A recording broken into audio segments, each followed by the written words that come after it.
Écoutez, moi, je fais partie de ceux qui, dès le commencement du régime PASTEF, du président de la République Bassirou Diomaye Diakhar Faye et de son premier ministre Ousmane Sonko, je fais partie de ceux qui avaient très vite vu qu'il y avait un problème. D'abord, je voudrais rappeler que lorsque les dirigeants de PASTEF, le leader de PASTEF Ousmane Sonko et son acolyte, camarade de PASTEF Bassirou Diomaye Diakhar Faye étaient en prison, je fais partie des Africains qui se sont joints au peuple du Sénégal en lutte. Et vous pouvez retrouver la trace de ma modeste participation à la revendication de leur libération, ma modeste participation au soutien du peuple sénégalais. Je n'ai pas manqué au rendez-vous. Les Sénégalaises et les Sénégalais qui me suivent depuis plusieurs années se souviendront même que j'ai fait un certain nombre de capsules en langue Wolof. En fait, j'ai rédigé des textes en français. J'ai demandé à certains de mes amis et même certains de mes anciens étudiants sénégalais, j'en connais heureusement beaucoup, de bien vouloir me faire les traductions. Je me suis exercé à prononcer et je crois que j'ai fait au moins 3 ou 4 émissions dans lesquelles, pendant 5 à 10 minutes, je me suis exprimé en langue Wolof pour soutenir le peuple sénégalais en lutte. Je ne regrette pas de l'avoir fait. Et ce soutien au peuple sénégalais, je le maintiendrai jusqu'à la dernière goutte de mon sang et à mon dernier souffle sur la terre, comme je soutiens tous les peuples africains en lutte pour leur souveraineté, leur liberté, leur prospérité et leur dignité. Le rappel sauve l'âme. Nous ne sommes pas arrivés dans l'analyse politique aujourd'hui. Nous faisons de l'analyse politique depuis au moins nos 15-16 ans, c'est-à-dire nos années lycéennes. Et d'ailleurs, à partir de nos 13-14 ans, nous étions déjà rédacteurs en chef des journaux, des collèges et lycées que nous fréquentâmes. Et nous défendions déjà nos idées. Donc, nous avons soutenu le peuple sénégalais dans cette phase-là. Et qu'est-ce qu'on a observé? Souvenons-nous, le rappel sauve l'âme. On a observé que la sortie de prison d'Ousmane Sonko et de Bassirou Diomaye Faye s'est faite dans un contexte un peu flou. Il y a des choses qu'on n'a pas comprises. Il y a des choses qu'on n'a pas vues quand ils sortaient de prison. D'abord, inévitablement, reconnaissons qu'ils sont sortis de prison parce que le peuple sénégalais est resté mobilisé, massivement mobilisé. La pression était très forte. Mais, alors que Macky Sall s'était donné un mal fou pour disqualifier Ousmane Sonko, empêcher Ousmane Sonko d'être candidat, tout le monde a été surpris de voir Ousmane Sonko et son parti, PASTEF, décider de contourner cet obstacle, dressé par Macky Sall avec le soutien des néocolonialistes français, en promouvant la candidature de Bassirou Diomaye Diakhar Faye à travers la formule électorale Diomaye Moï Sonko. Voter pour Diomaye, c'est voter pour Sonko. Il faut que les Sénégalaises et les Sénégalais qui m'écoutent nous aident à comprendre encore mieux ce qui s'est passé là. Sur la base de quoi Ousmane Sonko a-t-il renoncé à son droit à la candidature? 1. On lui avait mis une justice instrumentalisée sur le dos pour l'empêcher d'être candidat. 2. Un conseil constitutionnel aux ordres de Macky Sall et du néocolonialisme français faisait obstacle. 3. Ses propres camarades de PASTEF se sont accordés avec lui pour contourner cet obstacle en promouvant la candidature de Bassirou Diomaye Diakhar Faye. Et par conséquent, PASTEF est entré dans l'élection présidentielle, eh bien en 2022 ou 2023. PASTEF est entré en 2023 dans l'élection présidentielle en ayant renoncé à sa souveraineté de parti de gouvernement. Et ça, c'est le point de départ de toutes les dérives.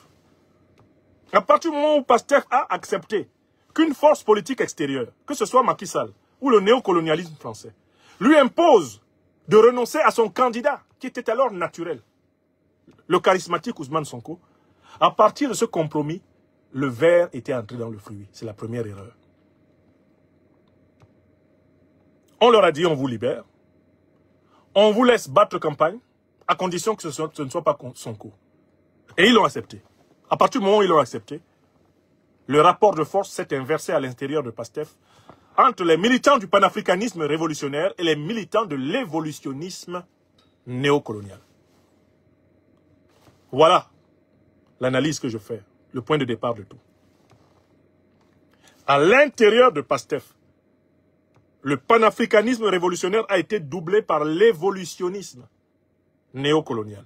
Puisque c'est pour plaire à Macky Sall, pour plaire aux néocolonialistes français, qu'on a bloqué la candidature de Sonko.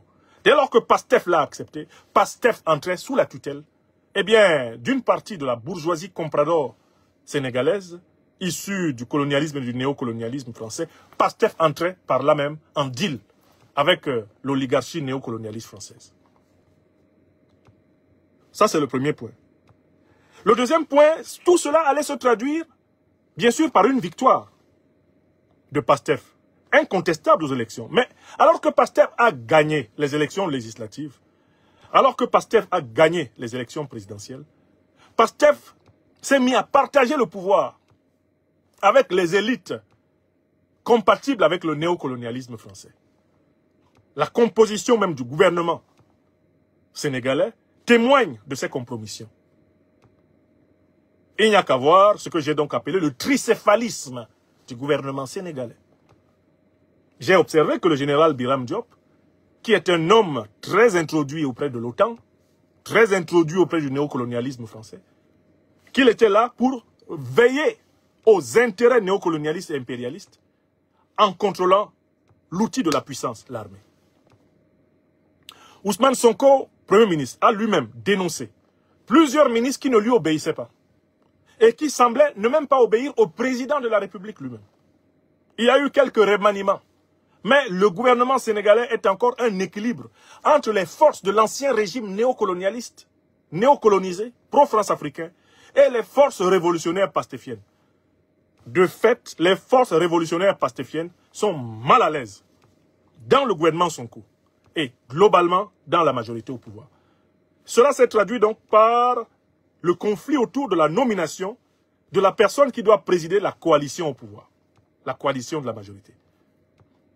Le président Bassirou Diomaye Diakhar Faye, préférant l'ancienne Premier ministre Aminata Touré, qui, comme on le voit très bien, est une habituée de la politique france-africaine sénégalaise, à Madame Mbodj, qui, quant à elle, est une pastéfienne d'obédience révolutionnaire. Donc, à partir du moment où le gouvernement lui-même était travaillé par ce déséquilibre qui est à l'origine des négociations de sortie de prison, l'aventure ambiguë, le concept tiré du célèbre roman de Cheikh Hamidou Kane, pouvait commencer. Troisième niveau où j'ai constaté la difficulté. L'attitude de PASTEF au pouvoir envers les pays panafricanistes révolutionnaires en lutte, notamment l'Alliance des États du Sahel. Tout le monde a bien vu le bicéphalisme, tout le monde a bien vu la contradiction manifeste entre l'attitude du président Bassirou Diomaye Diakhar Faye, flattant les vieux grigous de la France-Afrique comme Ouattara Draman, Mbalo, etc., et la mission de rassurance du Premier ministre Ousmane Sonko vers les gouvernements panafricanistes révolutionnaires de l'Alliance des États du Sahel. On a bien vu que le pouvoir PASTEF souffle le chaud et le froid. Le froid à travers Diomaye et Biram Diop, le chaud à travers Ousmane Sonko. Et que, quelque part, ce pouvoir, diplomatiquement, allait à U et à Dia. À U et à Dia. À U et à Dia. Troisième indice troublant de toute cette affaire. Quatrième indice. On s'est rendu compte que les deux tempéraments de l'exécutif sénégalais actuel sont incompatibles. Par exemple, le Premier ministre chef du gouvernement, qui est du même parti politique que le président de la République, normalement n'a pas besoin d'exposer ses désaccords avec le président de la République dans une réunion publique, qui plus est en présence d'un chef d'État étranger. Or, Ousmane Sonko, plusieurs fois, a exposé ses désaccords avec le président Bassirou Diomaye Faye dans le cadre officiel, public, et même parfois en présence de dirigeants non sénégalais. Ce qui est le signe d'un véritable malaise à la tête d'un exécutif. Si le Premier ministre ne peut pas discuter de ce qui ne va pas avec le président de la République, et qu'il est obligé de régler ses comptes, ou plutôt ses désaccords avec le président de la République en public, cela veut dire que le pays est mal gouverné. Le pays est divisé à son sommet. On connaît les positions classiques de PASTEF. Le programme de PASTEF demande le démantèlement du franc CFA. Depuis qu'ils sont au pouvoir, Bassirou Diomaye Diakhar Faye et Ousmane Sonko ont du mal avec cette question de la mise en application de cette partie du programme de PASTEF, le démantèlement du CFA. PASTEF est l'un des partis qui a même rédigé le programme de démantèlement, les étapes qu'il faut suivre. J'ai lu le programme, j'ai lu le projet de PASTEF. Il est encore sur le site officiel de ce parti. Je pense pastef.org. Je l'ai lu. PASTEF, dans l'opposition, avait déjà expliqué les étapes qu'il suivrait pour sortir du CFA.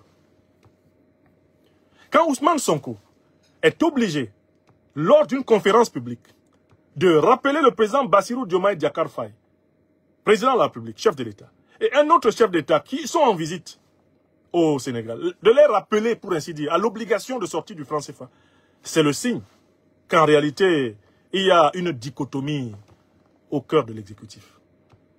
Ils peuvent ne pas être d'accord, mais exposer leur désaccord comme ils l'ont fait là, en tout cas comme Ousmane Sonko l'a fait là, c'est clairement en réalité engager un bras de fer.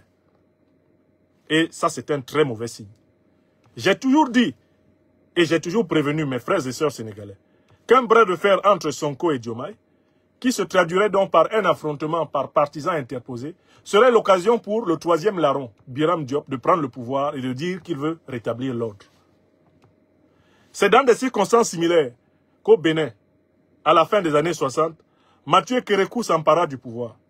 Parce qu'il y avait 5 individus qui avaient une présidence tournante, ou plutôt 3 individus, on les appelait le triumvirat. Il y avait 3 individus qui avaient une présidence de la République tournante et qui à un moment donné donnaient le vertige au peuple dahoméen, comme on l'appelait alors. Mathieu Kérékou, colonel de l'armée, surgit dans ces conditions, les met tous en résidence surveillée au palais de l'Entente et il exerce le pouvoir. En expliquant que un petit pays comme le Bénin ne peut pas avoir 3 présidents à la fois. Le comportement de Sonko est de nature à créer une ambiance où on pense que le Sénégal a 2 présidents à la fois. Que le Premier ministre est un président et que le président de la République est un président. Dans ces conditions, bien souvent, c'est la grande muette qui surgit et qui neutralise tout le monde. Et elle a un bon prétexte dans ces conditions-là pour le faire. C'est qu'elle prétend qu'il y a du désordre. Et que le désordre n'est pas bon. L'armée n'aime pas le désordre. Attention au troisième larron. Enfin, j'ai souligné un 5e point sur lequel ils sont partis dans tous les sens. C'était effectivement leur engagement panafricaniste révolutionnaire auprès de l'Alliance des États du Sahel. Ils ont déserté le terrain de la lutte antiterroriste. Malgré les quelques voyages du ministre de la Défense du Sénégal, le général Biram Diop, dans les pays de l'AES, on voit très bien qu'il n'y a pas de confiance. L'AES ne peut pas faire confiance dans l'État au Sénégal. Surtout après l'événement terrible de Tinzaouaten à la fin du mois de juillet 2024. Vous vous souvenez de ce qui s'est fait? Un ambassadeur ukrainien basé au Sénégal a publié et avoué avoir participé avec les services centraux de défense et de sécurité de l'Ukraine à l'attaque de Tinzaouaten qui a coûté plus de 100 morts à l'armée malienne et à ses alliés de la Fédération de Russie, fin juillet 2024. Donc, ça a été l'occasion de voir jusqu'où le Sénégal pouvait être solidaire du Mali ou de l'AES agressé par les terroristes. Ils se sont contentés de faire des remontrances verbales. Des remontrances verbales à l'ambassadeur ukrainien criminel de guerre contre le Mali. Donc, quand on voit la mollesse avec laquelle leur coopération dans la lutte antiterroriste s'est développée depuis qu'ils sont au pouvoir, on se rend compte en effet que l'aventure ambiguë est confirmée à Dakar. Alors pour conclure ce point et cette émission, qu'est-ce que je propose à nos frères et sœurs du Sénégal? Je voudrais demander au président Bassirou Diomaye Diakhar Faye, lui, en tant que chef de l'État du Sénégal, de bien vouloir se rendre compte qu'il doit choisir entre le néocolonialisme et le panafricanisme révolutionnaire. Pas seulement lui, mais même Ousmane Sonko. Les deux doivent choisir. On ne peut pas servir à la fois le néocolonialisme et le panafricanisme. Ce n'est pas possible. Il faut choisir. Il faut que le président Bassirou Diomaye Diakhar Faye et son premier ministre Ousmane Sonko choisissent le panafricanisme. Ça, c'est ma première recommandation. Je n'ai aucun pouvoir sur eux. Hein. Je dis comment ils peuvent sortir de cette crise. Deuxièmement, ayant choisi le panafricanisme, il faut qu'ils gouvernent avec les panafricanistes du Sénégal. Et qu'ils mettent dans l'opposition tous ceux qui sont du bloc néocolonialiste. Il faut former un authentique gouvernement panafricaniste du Sénégal. Deuxième proposition et recommandation. Troisième proposition et recommandation. De toute urgence, il faut engager une réforme en profondeur de l'armée dans la direction de l'armée populaire panafricaine du Sénégal afin de contrebalancer les comportements petits bourgeois d'une certaine élite assez fidèle au néocolonialisme français qui pourrait à tout moment surprendre le duo de Pastef par la stratégie du troisième larron. Réforme de l'armée dans une direction populaire en vous inspirant des méthodes du Burkina Faso, du Mali et du Niger. C'est urgent parce que la surprise risque de venir de là-bas. Troisième proposition, troisième recommandation. Quatrième recommandation, j'appelle nos frères qui dirigent aujourd'hui le Sénégal à une alliance claire, sans embâche, avec l'Alliance des États du Sahel. Car le programme de Pastef et celui de l'Alliance des États du Sahel sont des copies collées. Pastef n'est pas en train d'appliquer son programme. Si Pastef appliquait son programme, rien de ce que l'AES est en train de faire ne serait incompatible avec l'action du gouvernement sénégalais actuel. Une diplomatie panafricaniste signifie une union forte entre le Sénégal et les pays de l'AES. En vue d'ailleurs de l'adhésion du Sénégal à l'AES. Parce que le Sénégal panafricain, le Sénégal révolutionnaire n'a rien à faire dans la CEDEAO. Des jeunes dirigeants d'à peine 40 ans, comme le président Bassirou Diomaye Faye ou le premier ministre Ousmane Sonko, n'ont rien à faire dans une alliance néocolonisée. Il faut choisir le grand souffle panafricaniste révolutionnaire, messieurs. Il faut choisir, ou alors vous allez périr comme le Samba Diallo de l'aventure ambiguë. Vous allez mourir dans votre propre film. À force de vouloir gagner à tous les râteliers, vous serez bouffés par votre propre jeu entre Charybde et Silla. Enfin, ma cinquième recommandation est que la direction de l'Alliance soit clarifiée par une déclaration. Une déclaration du président de la République actuelle, chef de l'État, Bassirou Diomaye Diakhar Faye. Une déclaration par laquelle il dit que le candidat de l'Alliance au prochain mandat sera absolument, totalement et incontestablement pour lui, Ousmane Sonko. Il faut qu'il mette Ousmane Sonko en confiance. Parce qu'on voit très bien qu'Ousmane Sonko craint qu'en chemin, Bassirou Diomaye Diakhar Faye lui fasse ça, comme Ouattara Draman l'a fait à Guillaume Soro, en Côte d'Ivoire. On voit très bien qu'Ousmane Sonko commence à douter de ce que Diomaye et lui se sont promis. On voit très bien qu'Ousmane Sonko ne reconnaît plus le Diomaye avec lequel il s'est entendu dans la prison et sans doute sur le Coran, sur la Bible et je ne sais sur quel autre fétiche ils auraient pacté ou pactisé. Donc il faut que la confiance soit de retour entre les deux frères. Et cette confiance, elle est de retour dès lors qu'il y a un accord sur l'alternance. Et que cet accord est imposé à tous à l'intérieur de Pastef.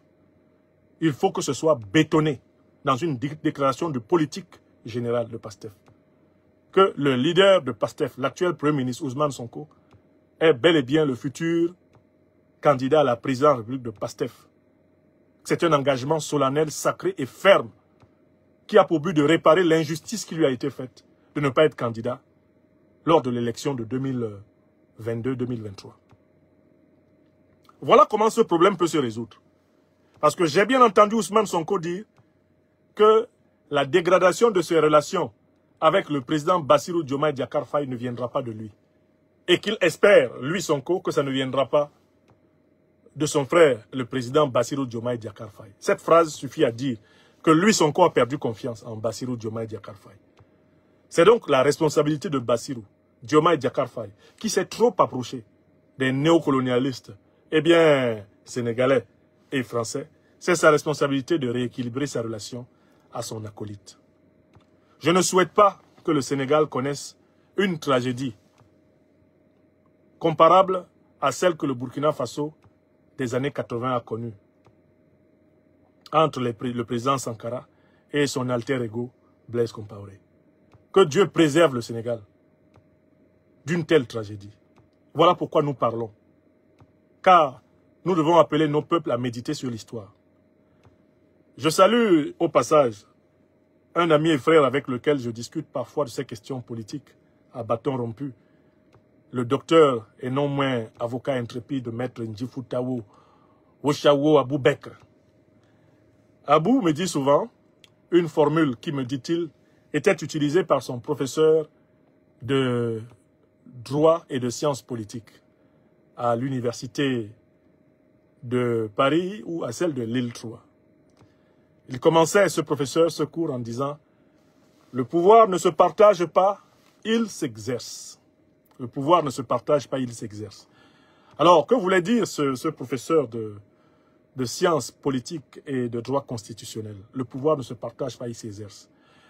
Il voulait dire que, en fait, il faut faire très attention avec cette chose qui s'appelle le pouvoir.